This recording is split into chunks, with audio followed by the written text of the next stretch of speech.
اللہ تعالیٰ قرآن مجید میں فرماتا ہے کہ جب تم لوگ سو جاتے ہو، انسان سو جاتا ہے کمی پیشی ماں، تو میں تم لوگوں کے جسم سے روحیں نکال لیتا ہوں.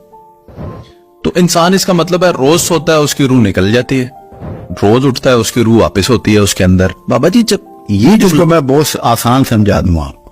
جی دیکھیں جتنے جاندار ہیں جان ان میں اور ہم میں برابر ہے. جی جو جبلتیں ان کی ہیں وہی ہماری ہیں. بھیڑ بکری بھینس کتا بلی ہاتھی گھوڑا سب ان میں ممتا ہے، ان میں بھوک ہے، ان میں پیاس ہے، ان میں نیند ہے، ان میں غم ہے، ان میں سیکس ہے، سب کچھ ہے. ہم میں بھی ہے.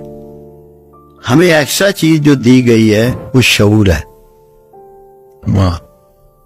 شعور کیا ہے؟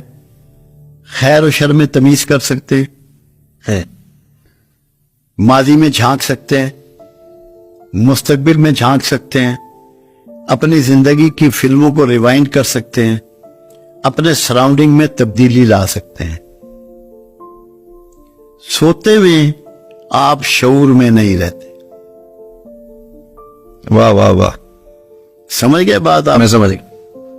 تو جب آپ جاگتے ہیں تو پھر آپ کا شعور آپ کو لوٹا دیا جاتا ہے. اسی لیے سوتے میں آپ خواب دیکھتے ہیں. خواب ان آنکھوں سے تو نہیں دیکھتے آپ. جی خواب تو تخیلاتی آنکھوں سے دیکھتے ہیں جو ویسے وجود نہیں رکھتے. آپ کھلی آنکھوں سے تو خواب نہیں دیکھتے. یہ تو بصارت کے لیے ہے، وہ بصیرت سے دیکھتے ہیں. تو وہ شعور آپ کا کیونکہ سلا دیا جاتا ہے یا اللہ اس کو اس سے وڈرا کر لیتا ہے، واہ واہ. اس لیے یہ بات کہی گئی ہے. تو بابا جی پھر جب یہ کہا جاتا ہے کہ جب انسان کی روح نکلتی ہے تو اسے بہت تکلیف ہوتی، دیکھیں جی اس کے چہرے پہ کتنی تکلیف تھی، تو روز نکلنے والی روح اگر نہیں، وہ میں نے بتا دی بات آپ کو، اسی لیے سمجھائی ہے. وہ ایسا یہ جان نکلنا نہیں ہے، وہ خالی روح نہیں نکلتی، وہ جان بھی نکلتی ہے. کیونکہ دو چیزیں ہیں ہمارے ساتھ، ایک روح ہے اور ایک جان ہے. جانوروں میں صرف جان ہے، روح نہیں ہے. ٹھیک ہے. اگر ان میں بھی روح ہو تو ان کا بھی حساب کتاب اللہ کے گھر ہو.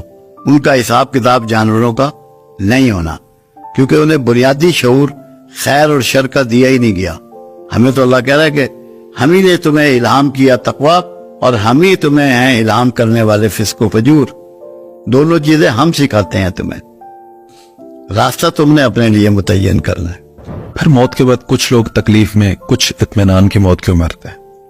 وہ تو فرق یہ ہے کہ جو اللہ کے فرما بردار ہو کے مرتے ہیں اور کسی کے ساتھ ظلم و زیادتی نہیں کیا ہوتا، وہ نفس مطمئنہ ہوتے ہیں، تو ان کی جان